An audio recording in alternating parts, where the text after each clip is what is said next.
Thanks everyone for coming and joining us again. I'm going to let these guys kind of introduce themselves and give their bios and a little background and do their thing, and then we'll do some Q&A. So the floor is yours, gentlemen. Thanks. Yeah, we'll just briefly introduce ourselves and then we'll just launch in. And we're thinking about making our comments brief so we can make this more of a conversation. So easily less than 30 minutes. My name is David Correia. I'm a professor at the University of New Mexico in the Department of American Studies. Tyler and I co-wrote Police: A Field Guide, which came out in 2018 with Verso and was a revised edition, was published last year. It's an interesting book. The field guide concept is not a gimmick. It's really like a series of entries, terms and concepts and things about police from the perspective of police. We want to understand the police view of the world so that we understand what it is we're up against. I'll let Tyler introduce himself. My name's Tyler Wohl. I'm an associate professor in sociology at the University of Tennessee in Knoxville. And yeah, I write on policing. I'm kind of a critic of police. That's the main thing that I write on.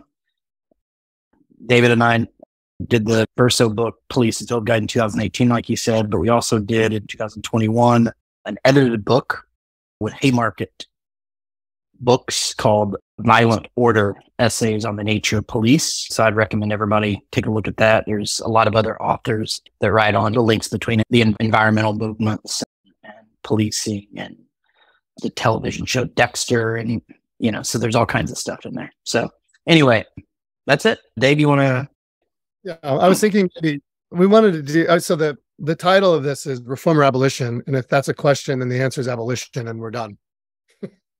Let's call it a night. But we'll flesh it out a little bit more. I thought what would be useful, since no one really takes police seriously, even criminologists don't take cops seriously, like criminologists. Even Foucault didn't take them seriously. So they think of them as like public servants or functionaries or, bureaucrats that if they fuck up, then we just have to change some policies and some laws and fix it. And that's not taking cops seriously. Tyler and I are interested in taking police and policing seriously. If we're going to do that, we have to start by understanding, putting police as we know it in a historical context. So I want to do that briefly. Then Tyler's going to expand on that a little bit. We'll say a few things about reform as we know it today, as it's practiced in this country and in other like settler societies or Western countries. And then that's all we're going to do. And then we'll leave it open for Q&A. So let's talk a little bit about the history of police as we know it. If you saw the podcast that I did with Steve, I talked a little bit about that. I just finished a book with Haymarket on the 1902 anthracite coal strike, which my argument in the book is this 1902 is a moment where police, as we know it, are born. I want to talk a little bit more about that, particularly the period prior to 1902, as a segue into talking about like this question, well, what is police? When we talk about police, what are we talking about? So one of the sort of like some common claims that particularly like liberals, progressives make about police is the importance of public and professional police, as though this is a kind of common sense notion about what democratic policing would look like. Really, and one of the reasons why they can get away with this is because there's just not a lot good out there. That there aren't any good histories of police, really. There's some targeted ones. Stuart Schrader's got a good book that sort of charts the sort of the internationalization of policing and the sort of cross-border relationships among basically the way that the United States exported policing and then imported a version of counterinsurgency policing back to the United States. There's some others. But usually when even like people on the left, when they reference histories of police, it's almost like without citation. It's like police were the slave patrol. Police were the colonial militia. And while that might be true in a broad sweep, I think it's important to look really specifically at what we're talking about when we say police come out of the slave patrol, the police we have today come out of colonial militias. And there's often very little effort in those sort of stories that talk about class or the role of police and building the infrastructure for a capitalist society, a capitalist economy. When I was working on this book that I just completed, it was fascinating to really read a lot of this 19th century, mid 19th century discussions, debates going on about political economy. Because as probably maybe most of the listeners who are watching this know, the settling of this country was a commercial enterprise. Right? The state of the Commonwealth, I should say, of Pennsylvania was a commercial enterprise. And so the job of the state was just to charter corporations that would extend and enhance that commercial enterprise. But not just a commercial enterprise, also a political project and a partisan political project, largely. And so it made sense in that context, right? In this sort of late 1700s, early 1800s context in which policing or the coercive capacity to enforce property relations that were necessary for that sort of commercial expansion to create private sector policing. I mean, as I pointed out in the podcast, you name the industry and they have their own policing: railroad police, steamboat police, coal police, merchant police, eater police. It goes on. And this was until the progressive era, really just after the strike of 1902 in Eastern Pennsylvania. This was taken for granted. Like this was the only way it could be done. It made the most sense because, of course, these commercial enterprises are private enterprises. And so it was up to them to defend their own commercial interests. And it isn't until after like 1902 that this shifts, right? And the pressure, particularly sort of early progressive era reforms, focusing on the idea that somehow all of the problems of policing, and the problems at the time, by the way, weren't that cops were killing people, even though they were. The problem was that the killing of people produced economic instability. It interrupted stable industrial production. That was the problem. That was the problem that progressive era reformers identified with police. That the violence of police eroded public support for police, and therefore the solution would be creating a public police. When we talk about reform later, one of the things we're going to talk about is the way in which most efforts, abolitionist criticisms of police or calls for abolition are deemed naive or dismissed as juvenile, as though police, this is another way in which people don't take police seriously, as though police were just given to us from on high. But police as we know it was constructed. There is a political accomplishment. It wasn't haphazard. It wasn't ad hoc. It was carefully constructed. It was built. And so when we talk about abolition, we're talking about building a world beyond police, the police we have, just like the police that we have now were carefully constructed. There was this all hands on deck effort, a propaganda effort to build this sort of idea for a new police, a need for a new police, legislative efforts that were linked. And I read about this in the book. Really, all these states, particularly East Coast states, linking their efforts, sharing legislative language to produce very specific kinds of public police funded in very specific ways to produce specific outcomes. So it was entirely around disciplining labor, like the idea of strikes as being disruptive, and particularly coal strikes, because of course coal provided the fuel for every other industry. So, labor had to be disciplined. The only way to do that was through police. The argument of early labor leaders, particularly United Mine Workers leaders, were, no, we'll discipline labor. We don't need your cops to do it. We'll do it, right? They basically promised to be labor's police. And in a lot of cases, behave that way too. The police we have, if we can't draw a straight line from like the slave patrol and the colonial militia to the police we have, I think we can draw a straight line from the sort of like the transformative and disruptive strikes of the sort of like, early 20th century period, particularly the coal strikes, that really called into question a particular kind of order. And it was an order based on total control of capital that dictated sort of the terms and conditions of labor. And when labor was strong enough to oppose it, that order broke down, and a new kind of mechanism to control labor, to produce a stable industrial order was required.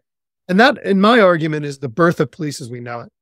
And the reason I make that argument, I'm going to throw it to Tyler now, is because when we talk about police, we're talking about order. When Tyler and I talk about police, we're not talking about we're not only talking about cops in uniform. We're talking about the logic of coercive authority required to fabricate and sustain a particular order, and that's an order of capital and private property. And, if you don't have cops, you don't have private property. As we make the point in the book, I think clearly, if you're going to have a system built on exclusion, someone's got to guarantee that exclusion, and that's cops. In order to talk about reform and abolition, I think we really need to understand what we're talking about. So there's a specific, police as we know it is a constructed political project. And the role of reform in that project is to basically resolve the contradictions inherent to the violence of police and sustaining that order. Folks, we should shift very specifically and talk about what is police when we talk about it, because Tyler and I talk about it more broadly than just cops in uniform. So Tyler. Yeah. To jump off what David just said, one thing that I would kind of clarify is that I think what he's saying too is that policing doesn't just kind of reproduce an already existing order as if there's some order separate from police. But he used the word fabricate, which is one of our colleagues, Mark Neoklis, wrote a great book on this called The Fabrication of Social Order on Policing. The police actually actively fabricate an order. They help produce the order of capital. It's not just that there's capital and it exists, and then police come in and kind of help reproduce it. The police are kind of producers of the order. They help actually fabricate it, which is another way that I often explain this to people is that if you accept that, then that means policing isn't a sideshow to kind of, capitalist political economy, that it's part of the main stage. It's part of it. The capital kind of requires this particular coercive capacity concentrated in a police apparatus to kind of help actually actively produce an order of private property that it's hard to even imagine that order without having some type of special power to be able to help actively produce an order. This is kind of going to what David kind of alluded to, but I often ask people, what is police? Because it's a simple question on the surface, but then it gets more complicated the more we dig into it. It's also a good way of then pushing back on kind of commonsensical myths, right? So we often hear police being conflated with law enforcement, crime fighting, things like that, right? There's kind of a narrowing of the police function into these kind of activities, even though empirically speaking, we've known for forever, essentially, police do very little enforcing of the law. This is well established by sociological, criminological research for a long, long time. And they do very little real what we would think of as crime fighting, right? I don't know the most current numbers, but a decade ago, it was like the average cop in the United States makes a felony arrest once every 4 months, right? Most police don't ever, pull out their firearm during their career. So it's not law enforcement. It's not crime fighting. It is about this kind of fabrication of order. But what is police? We have to start, and this leads to questions about reform and abolition. What I would say about what is police is policing is a prerogative power. What we mean by that is policing isn't actually the same as law in the standard sense, right? The way I describe it, I'm using other people's work here, but is to think about the police is kind of like the law's admission of the law's failure to be able to compel people to do what the law wants them to do, right? That policing is kind of that special force. And that means it is kind of the concentration of the state's monopoly of violence. It is a kind of concentration of that violence. It's a coercive capacity, as David said. And this is kind of integral to the way then capital and property has to function or operate. But by prerogative power, what we mean by that is that it's kind of a power that is inscribed in law, but it always exceeds it. It's an emergency power. An ordinary emergency, the way that I've described it in some of my independent work. It's an ordinary emergency power. It kind of to police everything is a potential emergency. Everything is an emergency. And that becomes one of its key kind of logics, its key justifications right? It presents itself as kind of a counter violence to some other anarchic kind of violence always lurking. But also in terms of violence and this concentration of monopoly of state violence, the violence itself, the violence is built into it. And that doesn't mean violence in the sense of hitting someone on the head with a nightstick all the time. It means that the threat of violence is inherently built into police. That is what makes police kind of a unique, special power compared to other kind of institutions, right? And it's in generalized capacity, meaning, the private security guard is definitely part of a police power, but their power of coercion is very limited to that Target or the Walmart or whatever that private entity is, where the policing is kind of the broad, generalized coercive capacity of the state. You leave one jurisdiction, you go right into another jurisdiction of policing. But the violence of police, which is always kind of, fabricating this order of capital, it's also non-negotiable and non-reciprocal, right? Meaning it is, I would say, despotic in a certain way, meaning the law recognizes no real legitimate resistance to policing by and large, right? We can always find specific examples, this and that, but the law doesn't really recognize. You have no choice. It's non-negotiable. It's non-reciprocal. One of my favorite formulations is from another author, Evan Calder-Williams, where he talks about the police is that there's no such thing as an equal exchange between a cop and a subject, right? Meaning there's no equal exchange. It's fundamentally asymmetrical. And that's built into the actual legal architecture of policing. And so what this means then, hopefully I'm being clear here, but if not, we can clarify in Q&A. When I said it's a prerogative power, meaning the standard liberal account that we have of policing in a liberal democracy is that the law holds police accountable, right? That the idea that law kind of trumps the police, right? And in fact, in the so-called global north, we often judge entire nations based on them being a police state because the ideology behind that is that their police trumps law, right? And in fact, that's, I think, one of the key kind of mythologies of policing in a place like the United States that is, follows some kind of a liberal democratic structure, which is the law is supposed to hold policing accountable. It's the rule of law that rules over policing, and policing has to be accountable to it.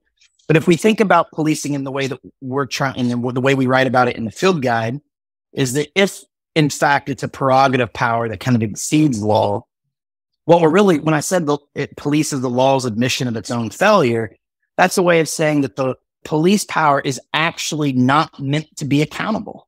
It is that special, what James Baldwin, the great American author, in his great I cite this all the time, but his 1966 famous report from occupied territory, he refers to policing as an arrogant autonomy, right? An arrogant autonomy because it is autonomous. And this is backed up even by other less critical scholars, that there is an institutional autonomy to policing as an institution.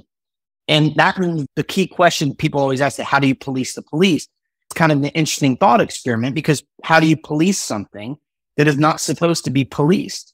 That it's supposed to be kind of removed from law, and also then as part of the state kind of be above the state, right? The idea that, the state kind of intervenes autonomously, right? It kind of hovers over civil society, so to speak. And so if we accept this, that policing, I guess that's what I'm trying to get across here, is that we have to start from the idea that policing, that capital requires this autonomous state power, right? That's not meant to be accountable. And this goes directly in the face of so much common sense, views of civil liberties, kind of the liberal, ideology about a liberal democracy. And so that means policing then, that's one reason why policing is always at the center of so many struggles. One, it's always a last resort that you see, right? You have to go through police in order to affect any type of change because they're the stopgap that kind of prevents any type of change. And to do that, then capital and the capitalist state requires this arrogantly autonomous police force in order to, quote, get shit done without necessarily waiting on the slow, deliberative process of legal reasoning or juridical legal kind of maneuvering, right? That things need to be done now. That's the emergency part of it. So we need police to kind of handle it. And the one thing that I would say then quickly on law and police is that if police, the one way to think about police and law is not being necessarily the same, is that law tends to kind of follow police, meaning law kind of comes in always retroactively after the fact. This is why I say the police is both inside the law but outside it at the same time, meaning the law gives police, cops, and the institution basically virtually unlimited discretionary prerogative to decide how to handle shit, right? And the law then gives them that authority. And Marcus Dubber, the great legal theorist, he talks about police discretion, right? The ability to make decisions. The courts have historically refused to define discretion because the define discretion is to draw a line around it, right? Is to limit it. Right? It's to limit the police power. And so but it's not meant to do that, right? So that's why the courts always refuse to kind of define it, because to define police then is to set parameters around police. And the law essentially says you can never give a cop predetermined things they can't do when they run into that building because you never know what's going to be on the other side of that building. So there's this kind of blank check, carte blanche power of police, right? And then, so that's one way to think about it. And then the other way is that the law always comes in retroactively. The law gives the police the authority to shoot someone down, and the courts only come in after the fact to determine if that was, quote, constitutional or not, right? And yet, of course, the law can't give back that, the mother, her son who was shot down in the street, right? So the law always follows the police. It gives kind of this carte blanche power, but at the same time, then only comes in after the fact, right?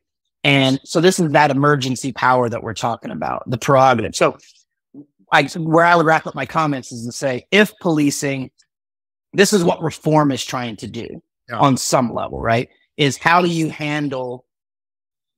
police a power that's not really supposed to be policed, not supposed to be held accountable? And reform then is kind of an effort. One, what we're saying is that's why policing is always at the center of these struggles, because it's this autonomous force that gets to kind of intervene in all kinds of circumstances. Right. And so reform then becomes a certain kind of promise of policing the police, of making it accountable, of bringing it to heel on some level, making it follow certain kinds of rules, putting boundaries around it. And yet reform kind of, what we would suggest, right, is that reform it fails at that. And that's kind of the key logic of policing itself. Yeah. So that's a good segue into reform. And let me just say something briefly and then we'll get to Q&A. That's a great way to get to reform, because the way that Tyler and I think about reform is in this context, in that the violence of police then is necessary to fabricate and defend the system. But that violence produces chaos and disorder that threatens that system. It includes in it the contradictions that threaten to undermine it. And it is reform that resolves those contradictions. That's the role of reform, to resolve the internal contradictions that police create through the use of their violence.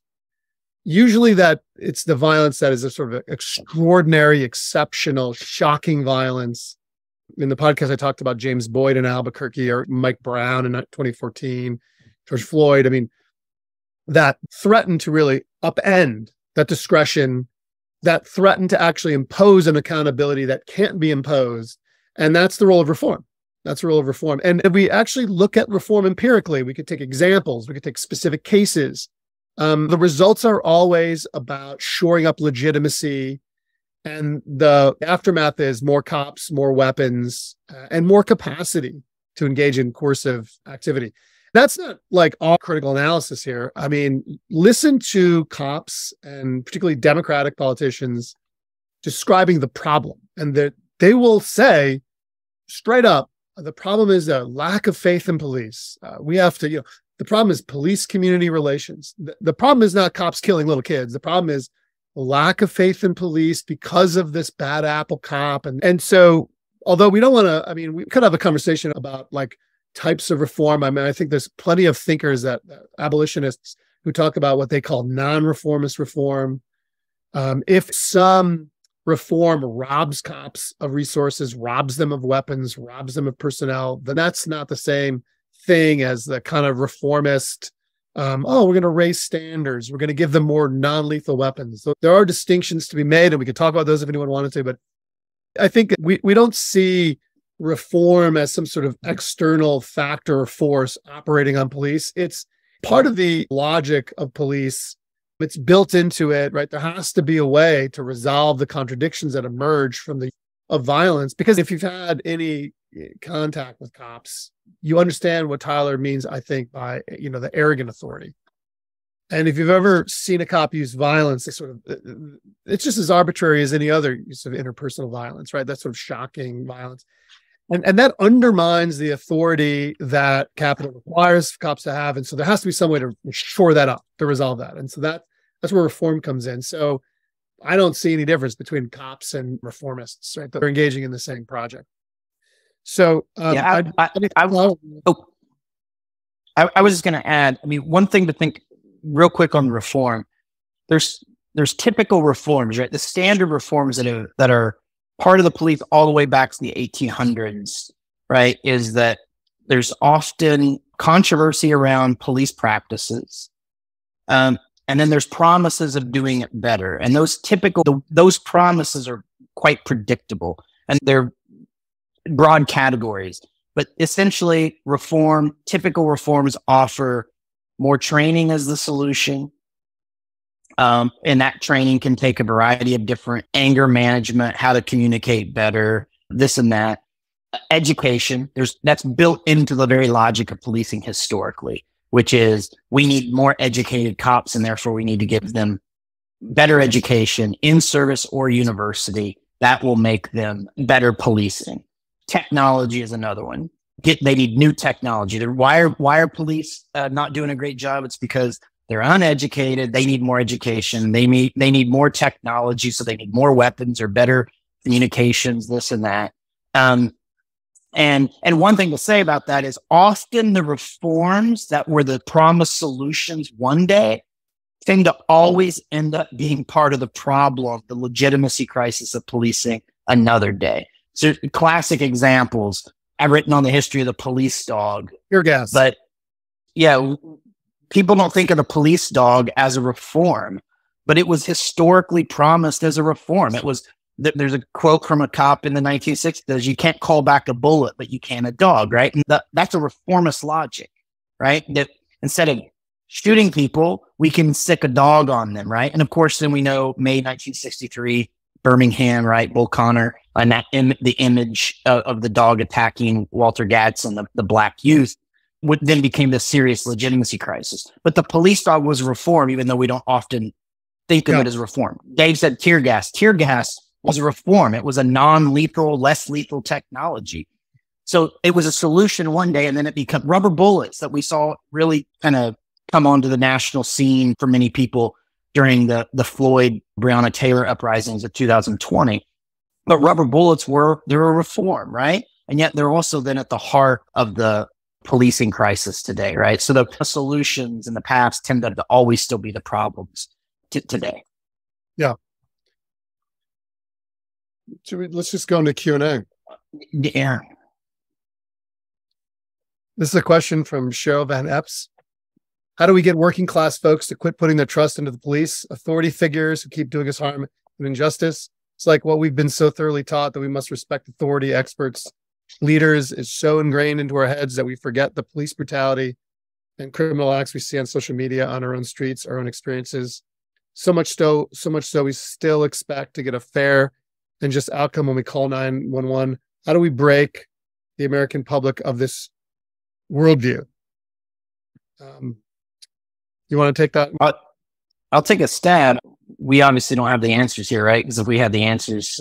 Yeah, if we had the answers, police would be abolished. So we don't have any answers. Yeah, but I do think what this great question is getting at, and I think it's something that is really hard to contend with and to think about and even maybe acknowledge, But what the question is getting at is kind of people's attachment to policing as both the practice, but also the idea. And that's why abolition seems for many people kind of pie in the sky, either utopian, naive. Because I think we have to think hard about the ideological, but not just concerted, intentional ideological views of policing, but the fact that policing is kind of a key element of what we think about as order in society. So when we even say the question of order or society, we often smuggle in the idea of policing, right? The idea that you have to have this policing. And that means there's a serious, deep commitment to ideas of policing that I think is actually, I think it influences all of us, that we all, there's the great quote that came out of the May 1968, right? The kill the cop in your head, and the idea being that we all have particular identifications with authority and with policing.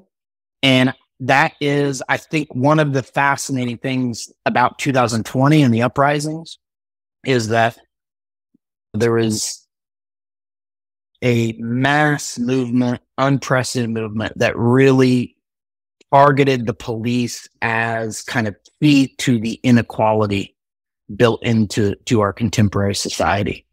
And there was a real questioning and probing of the police as kind of an idea even, right? Like this was on the agenda. Now, I mean, are we there now? I think we've probably maybe lost some ground in some ways, but I think that's a tough question to get at, but I think it's an important question. I think historically, one of the key, and the question also highlights calling the police. I think this is that's the concrete practice or the concrete question, is how we can think about the police as somebody that we call. And that's both ideological or it's kind of built into our society, but it's infrastructural too, right? You can't even call 911 without also calling the police. You can have a health emergency call because policing are kind of built into that system, right?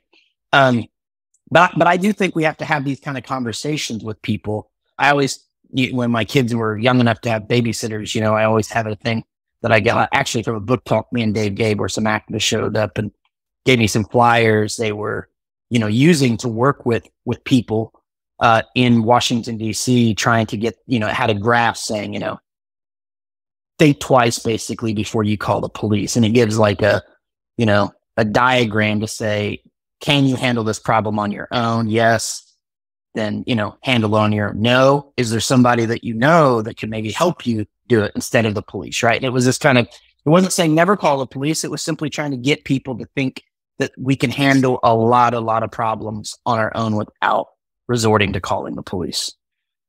Yeah, the only thing I would add to that, I think it's a great question, and it also it's hard sometimes to talk about this when we're keeping two things in our head. One is the police we have, and one is like, what is it we're talking about when we talk about police, right? Because if we're talking about the working class folks, it's a question of interests, right? And the great victory of the sort of the destroying the union movement and destroying the solidarity of working people has been to then shift their interests and align them with capital.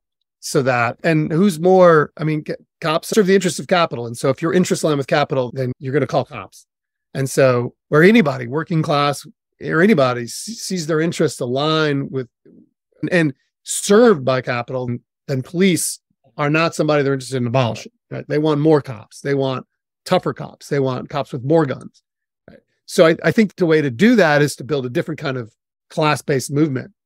That, in my own view, we have our own views on this. And by the way, the comments in the webinar chat are amazing. By the way, I'm having a hard time listening to Tyler because I'm like reading these great. But it's like you do that anyway. No, I've heard everything you've said 30,000 times, and I love it every time. By the way, yeah, sure, I do. I talked about this in the podcast, but it's like, we've had some. When I was talking about 1902 and so the birth of police as we know it, it was just as much an accomplishment of union leaders who were just as much subscribed to this idea of industrial stability at all costs, industrial stability at all costs. And if you needed cops to do it, then so be it. And if that's the end all be all, right? If that's the highest goal, industrial stability, then we're stuck with the cops we have. And so this idea of a union movement serving this sort of like the pocketbook. If it's just wages and working conditions, then we're stuck with the cops we have, right? We have to have a broader social movement rooted in sort of class-based analysis, I think, to really sever that tie between cops and the working class. Here's one from Karen Caliguri. I hope I pronounced that correctly. My apologies. In the interview with Steve, you talked about how Americans have been trained to fear others, which leads to that mistaken belief that we need police to help protect us from criminals, bad guys, etc. Do you have some suggestions of how Americans can organize their communities in a way that people feel safe without feeling the need to have an authoritarian group like the police maintaining order? This gets back to what Tyler was saying about what is police. Like, there can't be an alternative police. There can't be. Right? Like there can't be a competing order, because then undermines the order that police fabricate and defend. So there's always a vacuum, right? Like 911 has to be the only option. And so that's why that great sort of flow chart by those activists set in DC was interesting, right? Because it requires, constructing alternatives at a neighborhood scale, at the scale of a street. I remember like 15 years ago, my sister-in-law was being harassed by this guy who lived next to her. He was just like walking into her house, just scaring the hell out of her. And my mother-in-law and I just went and confronted the guy. And we knocked on his door. We're like, "You're moving out tonight." And we were standing there and I was like hollering at the guy. And we didn't know the neighbors because it wasn't our street, it was her street. I mean, you know me, Tyler. I'm a bit of a hothead. So I'm like yelling at him, but my mother-in-law was yelling too. So it wasn't just me. And these neighbors come over and they're like, "What's going on here?" And at first they're a little upset at us. And then I explain what happens. And the guy's like, and they're all like, "Well, don't call the cops." And we're like, no, we're not calling the cops. He's like, "We got this." Right. And so the guy was moved out in 2 days. This is not a prescription for everyone to do, but I'm just saying that it requires taking up an awful lot of labor from police, right? Doing an awful lot of labor and constructing it on our own. There's resources out there. Steve asked a question about Interrupting Criminalization is a group that has been doing a lot of work in political education. Is their website interruptingcriminalization.com? I think that's right. Miriam Cobb is involved in that group. One of the things I'd say, I would really recommend Miriam Kaba and Andrea Smith's new book, No More Police, that has some really good things. But one of the things I would say is that's what, I mean, I think there's people that are, I mean, definitely there's a lot more, if you really want to talk abolition, I think to have on something like this, right, that really is, actively working on this on a concrete level. But that's what abolitionists do. I think that's one of the things to highlight, is to try to build alternative ways of handling problems, but while still taking real interpersonal harms seriously, right? Yeah. And so abolition comes out of largely Black and brown women, grassroots organizing activism of trying to address certain problems within their communities that they saw police actually making worse, right? I'm thinking of our friend Rachel Herzing, great abolitionist organizer, called Build the Block, trying to work with people in Oakland of building, right? And George Ciccariello Mayer's subtitle of his book, A World Without Police, is, strong communities make police obsolete, right? But it being able to, the Build the Block project, as I understand it, was working within a local community of trying to cultivate a praxis of community solidarity that could handle most of their day-to-day emergencies and problems. So what that looked like was going to people and saying, explaining and trying to have conversations, political education about why we don't necessarily want police in our neighborhoods. They tend to cause more problems. It increases the chances of violence, families being, separated, right, through incarceration, someone getting arrested.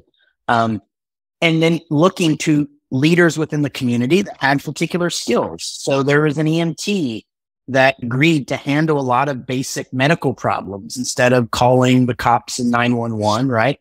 And so they create phone trees and certain types of networks in order to kind of solve a lot of their problems, right? And I think this is kind of key. I think this is important to keep in mind thinking about abolition, where the way we think about it, it's easy to think of abolition as just it's either no police or not. But it's really about building particular kinds of relationships and communities and practices that doesn't necessarily have to rely upon the police or the larger kind of carceral apparatus. Yeah. Yeah, I just wanted to jump in real quick and kind of go off of that. And that was one of the observations as I start looking through things or looking at things through like a class analysis lens. It seems like police are set up as the only resource for poor people, basically, in an emergency. And they don't make things better. But one of the things I noticed listening to the Macro and Cheese podcast is when you mentioned like the coal miners striking in the early 1900s and how the public opinion was police were pretty good until they started seeing what was going on and they were like brutalizing the coal miners that were striking, to where it shifted public opinion to the coal miners side. And again, another observation I've made as I've started to see things a little more clearly, just how much propaganda is in like TV and movies, and just how thick and aggressive it's laid on in everything. You start making those connections and you start realizing why. And I just wonder if you could kind of weave that into how effective it is, or does it need to be that effective, or they need it because of public opinion shifting away from the police are good. If you can expand on that, maybe. I'll just jump in really quick, Dave. One of the things that you said, I mean, I think also in the context of neoliberal capital, where the social welfare state, whatever there was, has been gutted, it is the carceral apparatus, including the police, that is still standing. And so in a lot of poor communities, it is the carceral and police apparatus that's the only kind of semblance of a state, of some type of welfare regime in these communities, right? And we have to kind of contend with that. It's pervasive. I mean, it's pretty amazing. We don't write a lot about that in the book. I mean, I think we focus a little bit on what we call counterinsurgency. A lot of what cops do, we would recognize as a counterinsurgent practice. Like coffee with cops and take a bite out of crime and, the DARE program, shit like that. Actually, Tyler mentioned, in Violent Order, the book that we co-edited, there's a chapter on Dexter, and there was another chapter too that talked a little bit about like media, the role of media and cops. I think that's pretty important, right? Because it establishes a specific kind of sort of cultural content in which we consume police, which is much different than the version on the street. I mean, it completely different but on the street. But it does, I think the question of propaganda, what you're getting at, John, is really important, because it also helps us think about policing as an idea that circulates in society in very pervasive ways. And so even storytelling, it's so hard, right? Not to even think.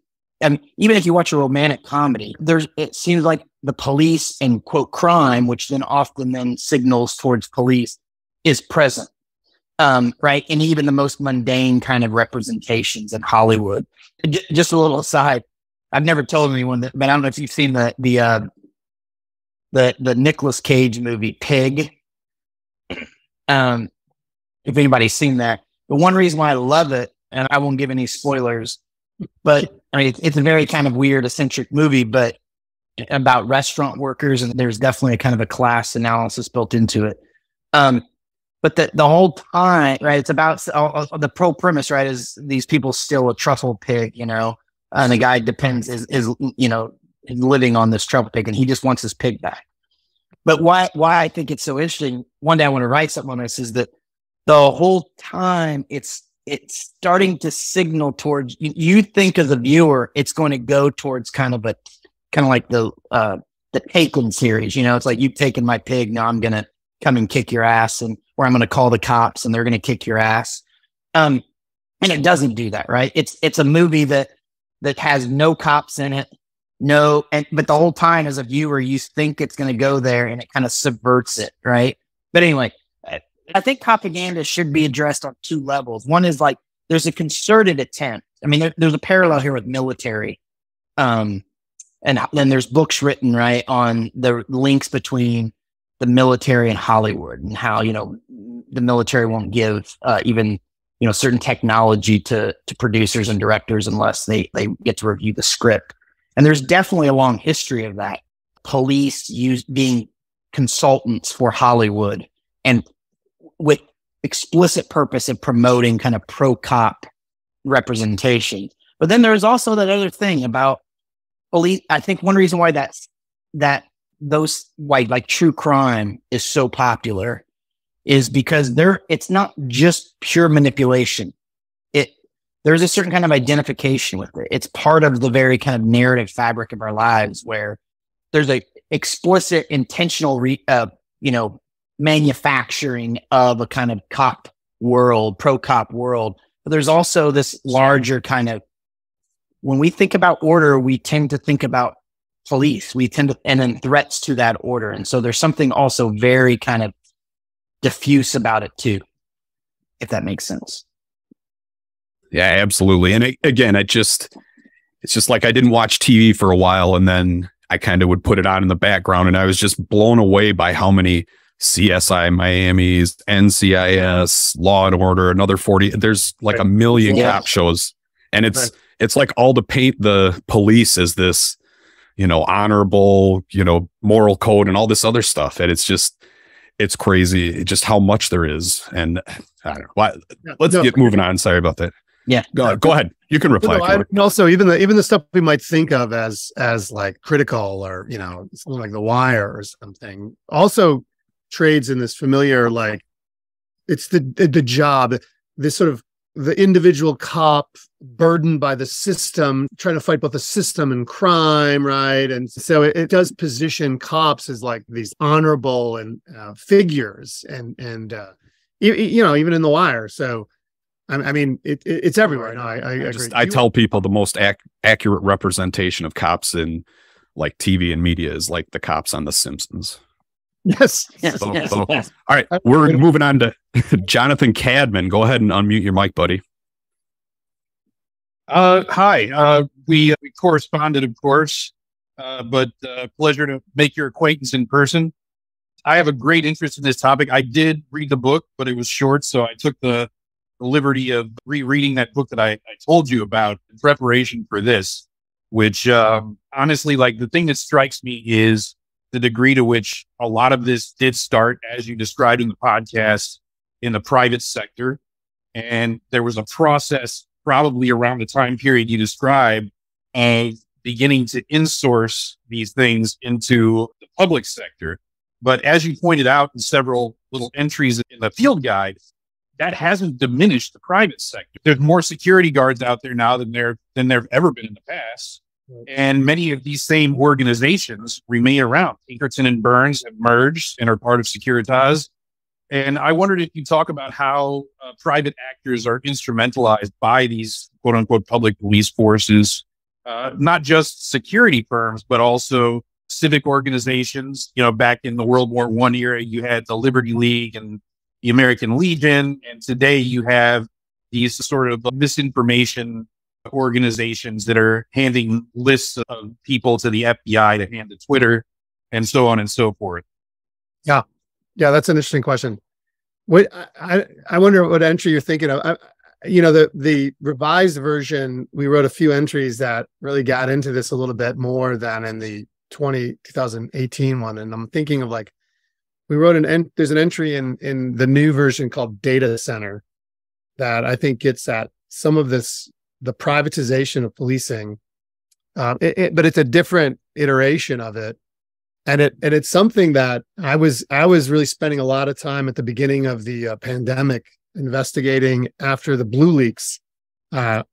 I don't know if y'all are familiar with that if you haven't read the book, we mentioned in the book, anonymous or somebody, some hackers broke into, I'm not sure what exactly they broke into. I think it was like one of the fusion centers. I mean, like all the states, every state in the United States now has what are called fusion centers, which are supposed to be like public sector, huge public sector data centers that connect all the data that all the various police agencies collect. So so it'd be like municipal police and all the county sheriffs, and then you've got feds, and then even within a city like Albuquerque, for example, there's like 7 different police departments. Right? There's the open space department, metropolitan police, and there's like the municipal development has their own police, and so there's all this, and they're all collecting data.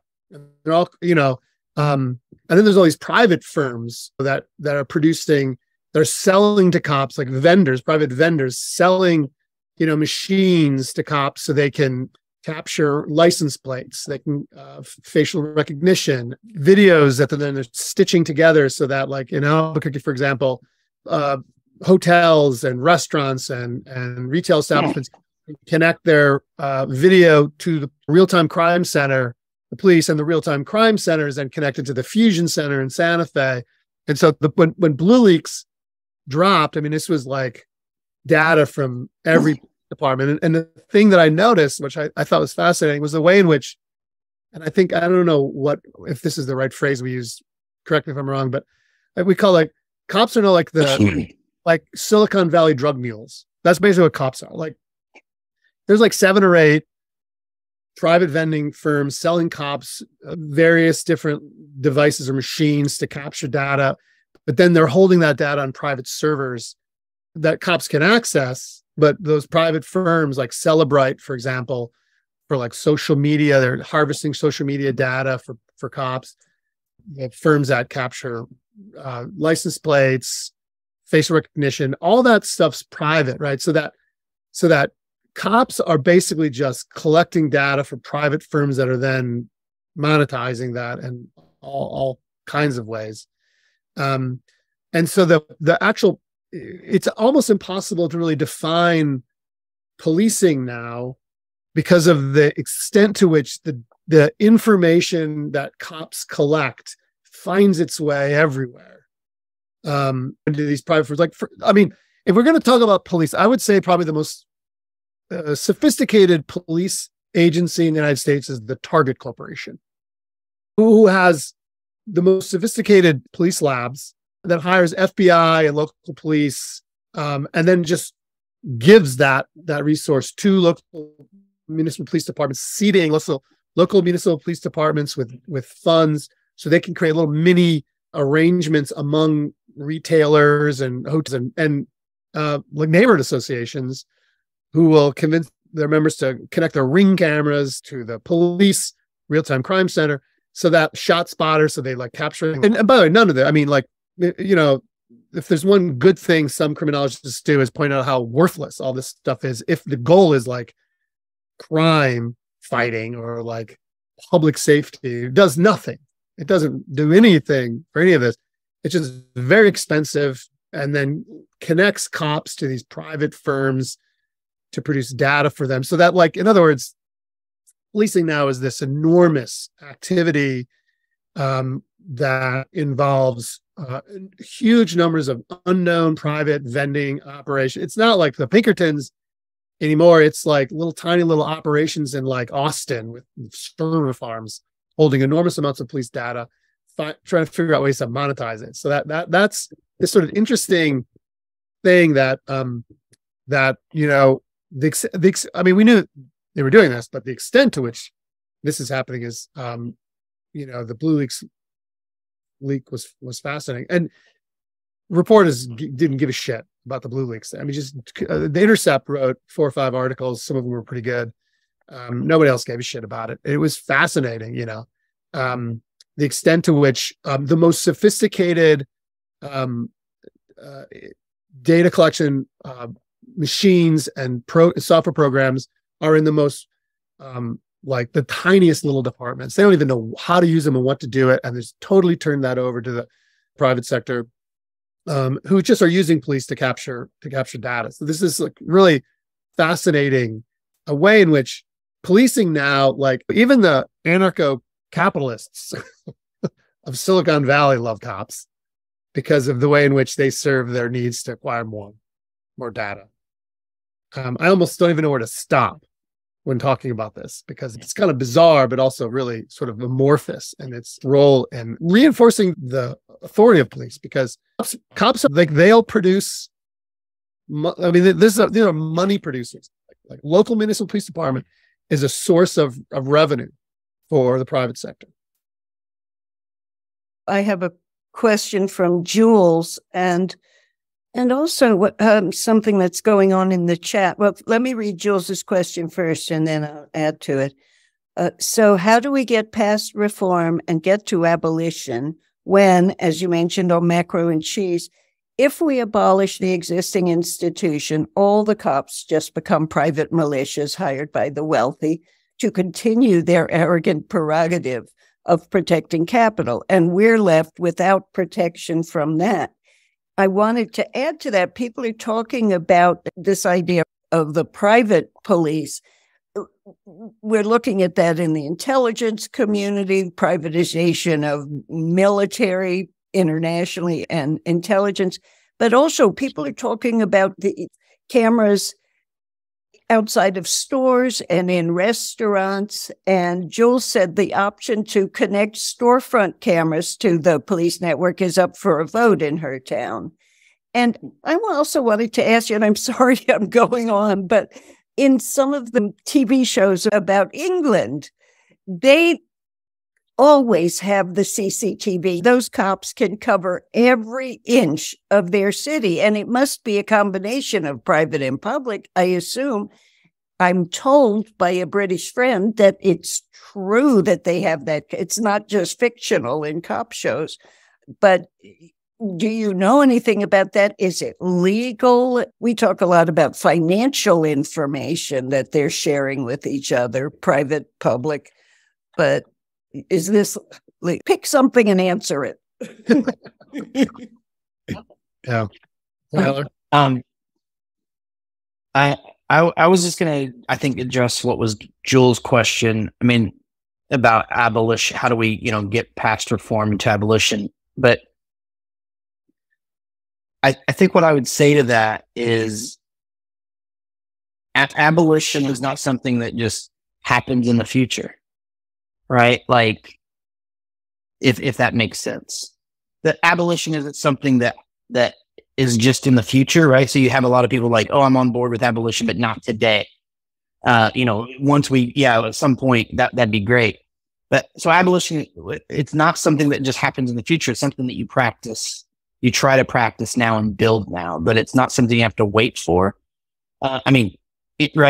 In the sense that that's what we're talking about, like build the block or call chains and other ways of kind of handling problems in neighborhoods and whatnot. That's today's work, as opposed to kind of waiting for this to happen, which means then there has to be serious thinking about what is reform, what are the reforms that are what the abolitionists call the non-reformist reforms, which are the reforms that cut into the power and scope and capacity of policing, and not the reformist reforms, which are those typical reforms that we talked about that shore up the legitimacy of policing. That's a struggle and a process of working through that now, and then trying to build different kinds of communities, different kinds of institutions, dual power, in order to kind of create better communities and a better world, so to speak. On the real quick, I don't know if you have anything to say on that, David. Yeah, I was thinking of Ruth Wilson Gilmore's great answer to this question, to this skepticism of abolition, which is like, this is not an absence, right? To talk about abolition is not to talk about an absence of safety or an absence of security, right? It's the opposite of that, right? Think of all we're robbed of by capitalism and cops. Capitalism is a machine to destroy social relations. That's what it does. Capitalism just obscures and destroys social relations. And the job of cops then are to hold that chaos together so there can be industrial stability and everyone can make money. or at least some can. And so abolition is not about some sort of future goal of a world free of cops, but of a present that is more present of those social relations we're robbed of. And that requires, that requires a lot of work, a lot of practice. It's a practice. And I think that I wanted to just add Ruth Gilmore's words on that. Yeah. The other way real quick of saying that is abolition is not just negative in the sense of tearing things down, or tearing things down and then building. It's kind of a simultaneous process of trying to dismantle, but at the same time trying to build and produce other kinds of, social relations, other types of institutions, organizations, practices. Yeah. Yeah, absolutely. All right. Our good friend Bakari is here and he's got a question. Go ahead, buddy.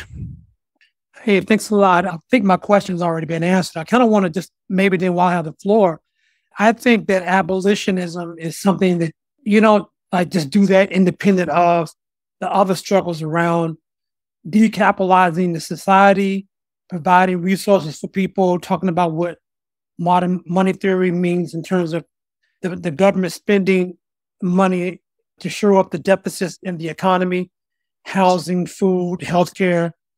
I think if you're not working on those things at the same time, you can't really focus on abolitionism. You have to do both. They're not separate. And that's what I tried to explain in the thread that I was in on YouTube yesterday. They're talking about these businesses closing down in San Francisco. That's what my question was about. And people were blaming it on this call for abolition and blaming it on BLM. And I said, no, it's really this kind of serious skyrocketing in the cost of living in San Francisco, a lot of desperation. I think shoplifting is a stupid thing to do. I don't think it really helps people, but at the same time, that's what it is. It's a part of desperation. And I guess the mayor feels like that of calling for people not to be arrested unless it's like over $900 worth of stuff stolen or whatever.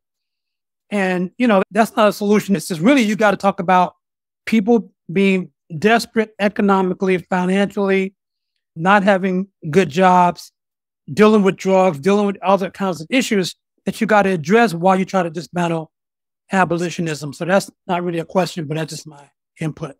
Yeah. Great. Thank you. Totally. Any discussion of abolition of police and prisons has to be thinking about the abolition of capital and private property. Right?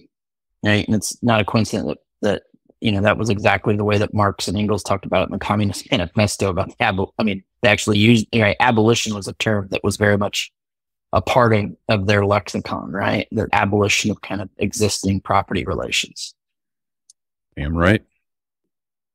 Yeah. And, I think a big hurdle is people still kind of see police as public, like a public servant or something. And they're about as public servant as our Congress people are, and I think getting past the idea that we need them is a big step to getting there. We have a question from the Big Cheese, Steve Grumbine. Steve asks, what are other strong organizations and efforts we can support in this?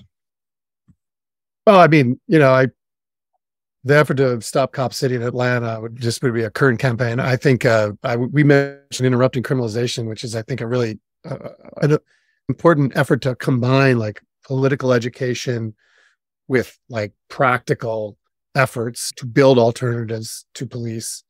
Would be a couple I would suggest. Yeah, I would throw in critical resistance. Kind of. Is that Angela Davis's group? Is that what you're talking about? She was a co-founder with Ruthie Gilmore and Rachel Herzing and a variety of people back in the late 90s. But really kind of a key organization that's really kind of put abolition on the map, so to speak, in many ways. And their website too is great with all kinds of resources. But yeah, interrupting criminalization, critical resistance would be some. I mean, there's all kinds of, also these organizations are popping up in local communities. They're trying to, there's struggles going on everywhere. So yeah. Got a question from Maple in the audience. Yeah, I thought about the guardian angels. You know, I'm 68 now, and I remember hearing about them. I was maybe mid-teens. And so that's kind of an example. They took it upon themselves. And I think the New York City budget was getting low or whatever. But I don't know if they had, do you have any stories? Like, did they have permission to do that? I don't really know the background. I just thought maybe you guys had looked into that a little bit either. And I'm learning so much. Thank you so much for everything. That's great. This is all new to me, kind of, sort of. Except the violence. I'm white and I've been pulled down to the ground for nothing a few times already in my 60s. So, you know, being a protester and that. So I'll probably go back to Atlanta next week. I was there a year ago. But yeah, it's a real problem. It's terrible. Thank you. Yeah, the guardian angels, I don't know a lot about them other than I'd just say that I'm quite hesitant to think of them as my understanding, they're a quite conservative group, work very much hand in hand with the cops. And if I remember correctly, the founder, I think Curtis Sliwa. I mean, he's a pretty conservative politician, right? They just ran for some. Yeah, tries to be a politician. Tries to be a politician, but to my understanding, I remember when I was a kid, I was in martial arts, and that's where I first learned about them. And black belt. Like the beret, like the beret too, didn't you? The beret, but it was a very kind of pro police organization. It was kind of like a joint. And I think by me and David's definition, they would be thought of as police, right? They're police. Not in the sense of like a community controlled police, but a very particular kind of still reactionary kind of police force. But that doesn't mean that, I mean, there's the other parallel, which would be the Black Panthers that did police their own communities and also, right, did other types of programs like free breakfast, this and that, but they were linked. And that was in direct opposition to police, right? So it wasn't working with the police. It was saying, we're going to handle this on our own.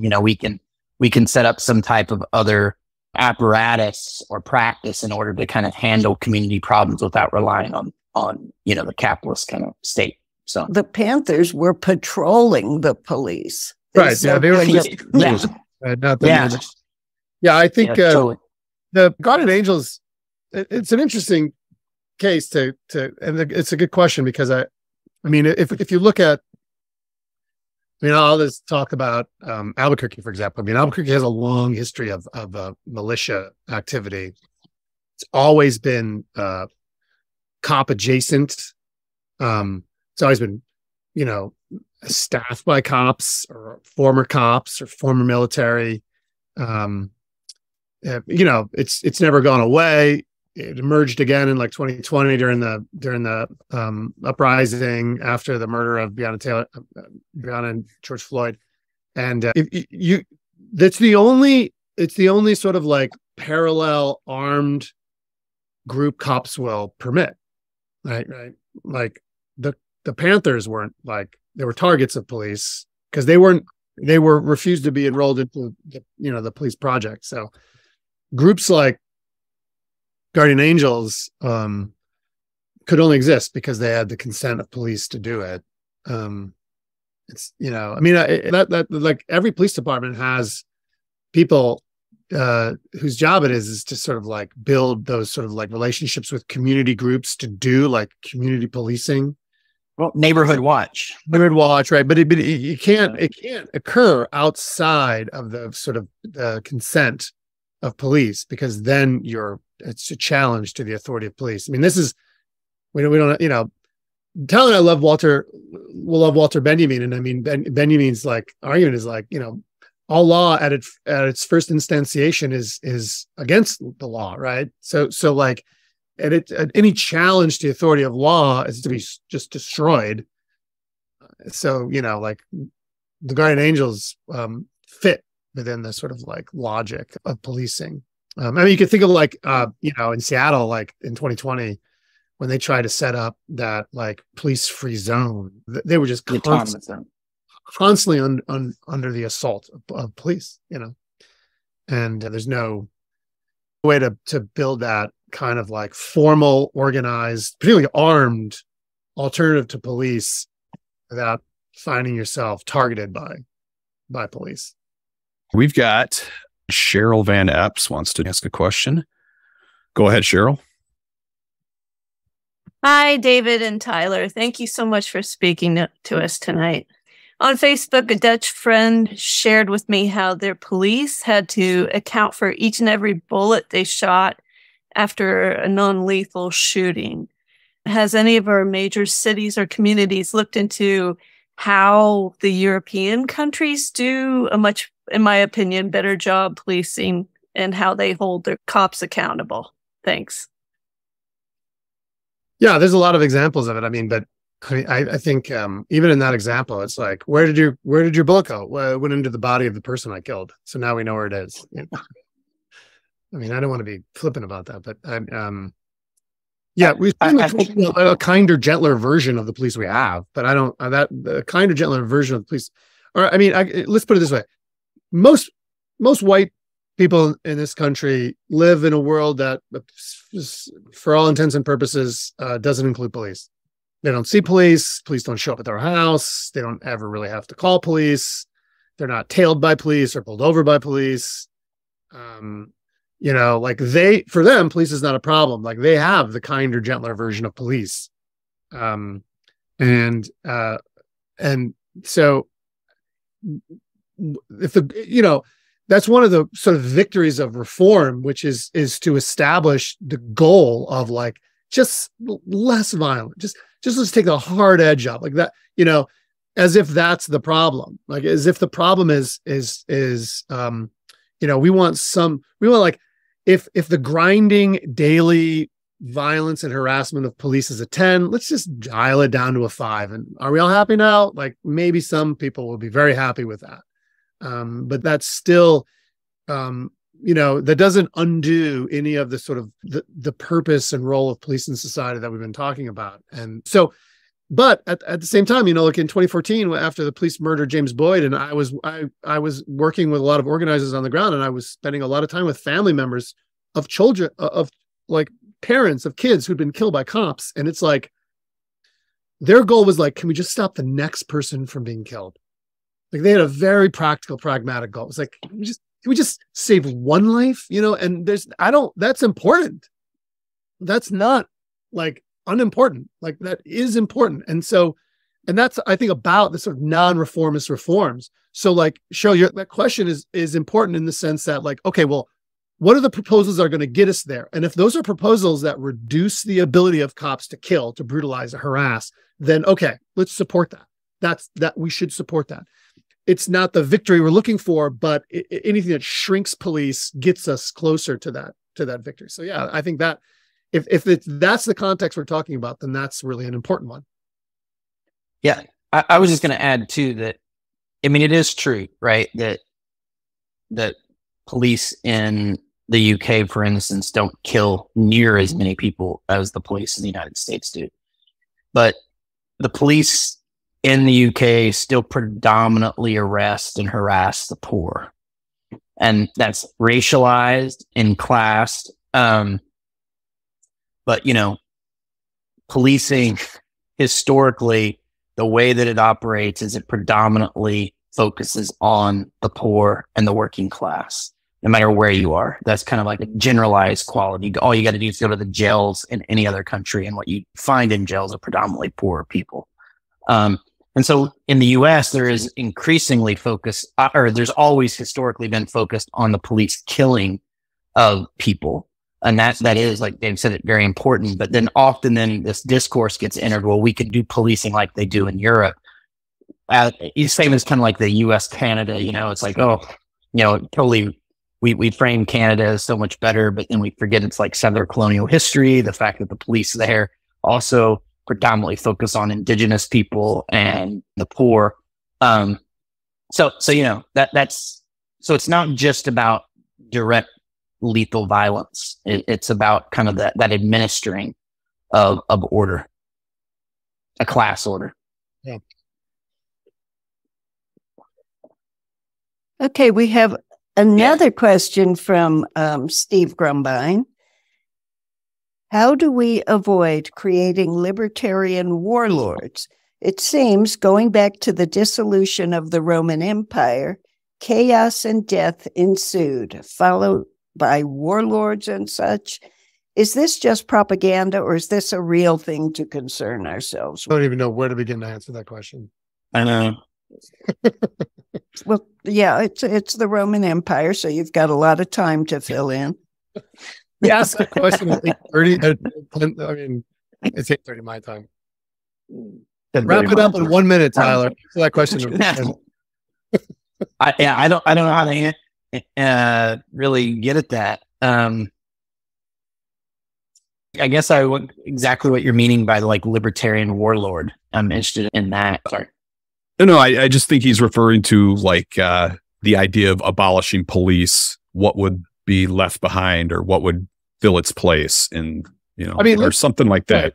I mean, no one who's talking about police abolition is advocating that we just tomorrow unleash 10 million unemployed armed cops.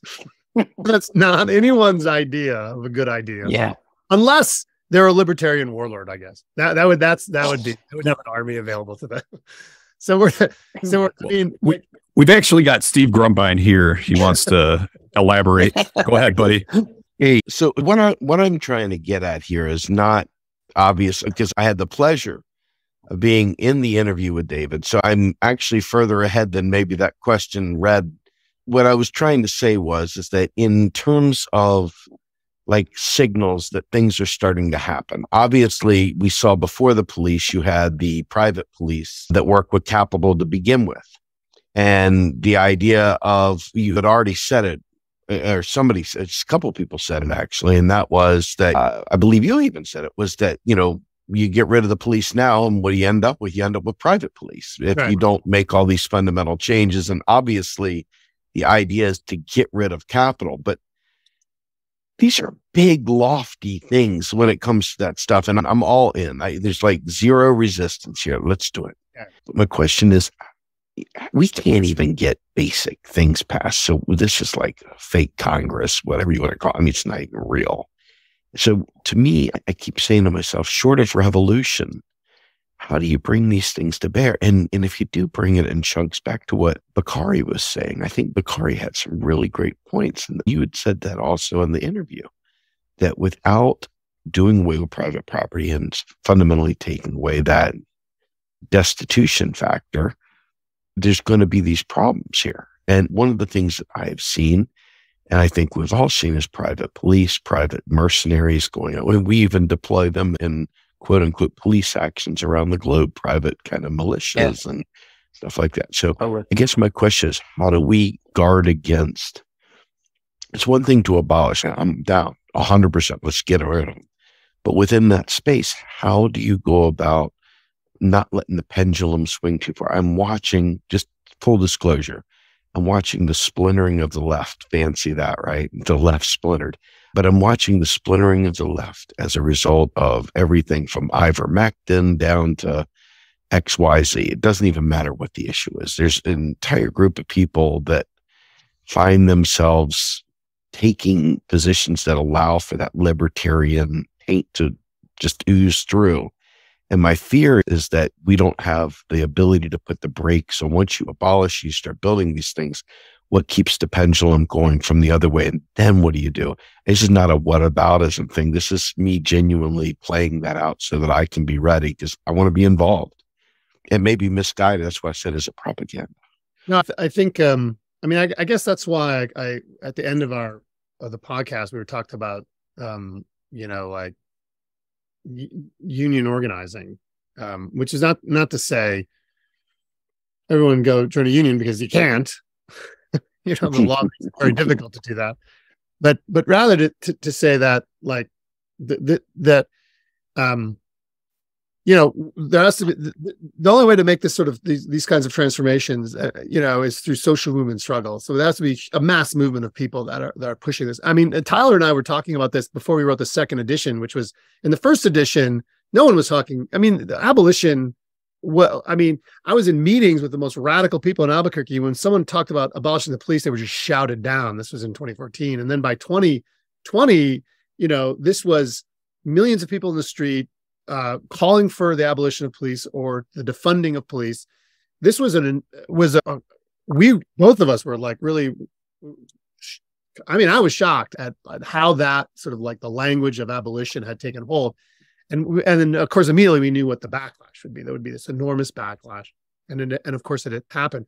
But the fact that sort of like the language of police captured the imagination of so many people, brought people into the street, means that like this is not some pie in the sky, like small group of crazies over here talking. Like this idea and this argument can really capture the imagination of people and produce this huge social movement. But we shouldn't be fooled by this. I mean, I was actually, Cormac McCarthy just passed away. And I was reading something he had said one time. It was a comment, I think it was about Blood Meridian, one of his books. And he was saying like, he just doesn't trust people who ignore the sort of violence of life. He's like, there is no kumbaya future for us. Like, we're going to have to confront these forces at some point. And better to do that when there's 10 million of us, than like a handful of us, like taking pot shots at cops from behind cars in an alley in a protest in Seattle. That's not a good strategy. That's not going to get us anywhere. We need this huge mass social movement to confront this force, because this is an order that is breaking down. The order that police have been able to fabricate and maintain is no longer, it's not something that police can continue to maintain the way they are. So this is shifting. It's constantly shifting. Like police is, the reform is the sort of like constant recalibration of police to meet the challenges that police are no longer able to meet. And so, but there's nothing we're going to be able to do about that without this huge movement. And so to talk about abolition is to talk about that movement, and that, and without it, without that movement, then we'll have the libertarian warlords. But we'll have all kinds of warlords, not just libertarian warlords, right? That's what would be the result without that sort of like the building the solidarity. Let's not just make this about a left movement. I mean, in 2014, we had people from the right coming to these meetings, challenging police. I mean, it was a fragile coalition and it splintered quickly. But if we're not going to have a mass movement if we're not setting aside this sort of like purity tests we have for our politics. And well, think about the private property element of it. I mean, obviously that's not restricted to Republican spaces, but that is a huge part of the entire mindset of a Republican/libertarian is 100% private property, dissolution of any government institution, privatize all. So the fundamental war there, if you think about it, isn't the police, it's private property. And if you go that far, then it's a strange bedfellow indeed. I don't know how that works. So I'm interested in your thoughts, but I'm going to go ahead and mute out and let you guys talk the rest of the way. Tyler, you want to?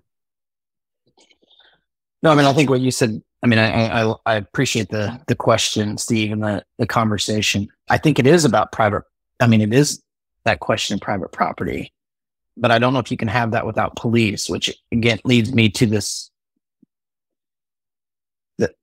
to get to that other side, you're going to have to go through policing on some level, and as both an idea, but also as a real kind of that, capital's last resort, that stopgap. That's not an easy thing. And so I think it is about building an anti-capitalist politics. I think my position is that to really build an anti-capitalist politics, that's when you're going to be confronting the police. Because that's the function of policing in a capitalist society is to kind of maintain that, capitalist property relations.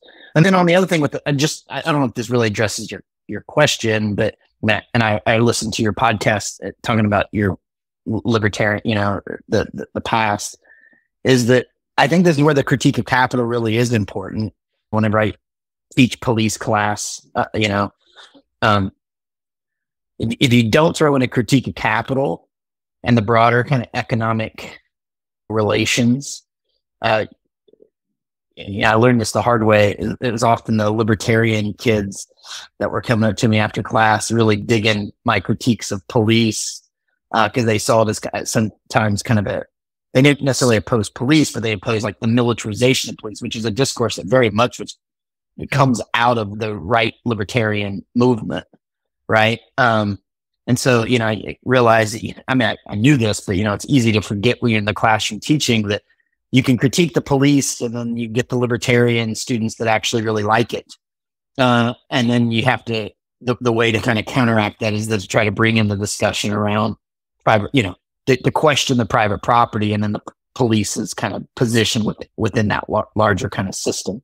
But we have to have a critique of capital in order to avoid the libertarian kind of critique of police, which there is. There is very much, right? Government of wolves, right? There's this, a libertarian critique of police that's very much out there. But it's not so much anti-police or abolitionists. It's just kind of police overreach. Yeah. On the private property, right? Waco, but Ruby Ridge, right? And that kind of like a critique of government power and police power. We've got this one last question. Cole says, crime is a feature, not a bug of capitalism. How do we address the real issue of scarcity or intentional scarcity? And Mark says, should we be more focused on ending the reasons for most crimes, which numerous studies have linked to poverty? You only find crime where you find cops. I was going to say too, the link between poverty and crime is also quite complex, right? Because we have to be careful in the way that we frame that question, because it automatically can it can lend itself to kind of thinking about crime as predominantly just the work of the poor, right? Without taking into account elite crimes. But also, right, not everybody that's living in poverty is out committing all kinds of crimes too, right? And so I don't know if this necessarily answers the question, but I hope no one thinks that we or other, are discounting the realities of actual harm. Yeah. Those are real things, and they are often concentrated in exploited communities. And so I think what abolition is trying to do is not deny that or disown it or ignore it, but actually to recognize that the current system that we have in place actually exacerbates those harms and doesn't actually do anything to actually alleviate the harms in the first place, right? So that's where I don't, abolition isn't as a political project, isn't a project that's denying the reality of violence and harm, or framing violence as only a product of the state, right? That people do harm people, and that's a real thing. And we don't need to deny that. We need to actually confront it. And I think that's what the abolitionist project is trying to do, right? Is to say, there's other ways of handling this. And then, yes, there has to be this larger kind of systemic shift that actually totally reorganizes society in a way that actually provides, healthcare and there's good paying jobs and this and that. Yep.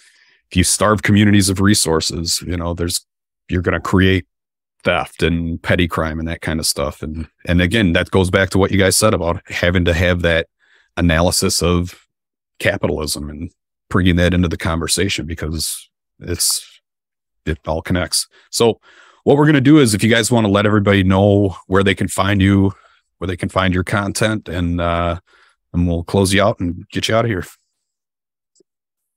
I'm not on social media, so that makes it easy. But you can find our books at bookstores, particularly anarchist bookstores, or any bookstores. Lefty bookstores. Yeah, I've written a few books on my own. Tyler and I've written Police Field Guide and edited a book, and then I've written a few other books, and so check those out. I would hope that you would do that. We really appreciate your guys' time, and I'll see what we can do to get your books in our RP bookshelf if they're not there already. But we want to thank you for your generosity with your time. This was great. Tyler, I would have no idea that you were resistant. You're No, it's great when he starts talking, but it's just a start. Exactly. But no, this was wonderful. And we want to thank everybody who came, and you know that Real Progressives needs your help. You share our stuff on social media, read our articles, listen to the podcast, Macro and Cheese. And we have a donation link on the website, and we have a Patreon. Kami John, you want to talk about all that? Again, hit us up on social media, TikTok, Facebook, all the regulars. And I guess we'll see you at the next one, unless there's anything else, Ma. Hey, real quick, gentlemen, thank you so much. It means the world to me. I love learning. And I'm just piecing together my leftist positions. No, I shouldn't even say just my human positions, the things that I care about. And you guys really appreciate the podcast. I really appreciated both of you tonight. Got to think about an effective way of being a part of this, because I think it's an important thing. So thank you for your efforts. Really, really like your work, and happy to promote it in any way we can. That's all. Yeah, thank you. Well, thank you all for having us, and for everybody in the audience too. So appreciate it. It's been fun and good. Cool. All right, guys. Have a good night. We'll see you soon. Thank you for the questions. Great conversation. Thanks. Good night, everyone. Absolutely. Nighty.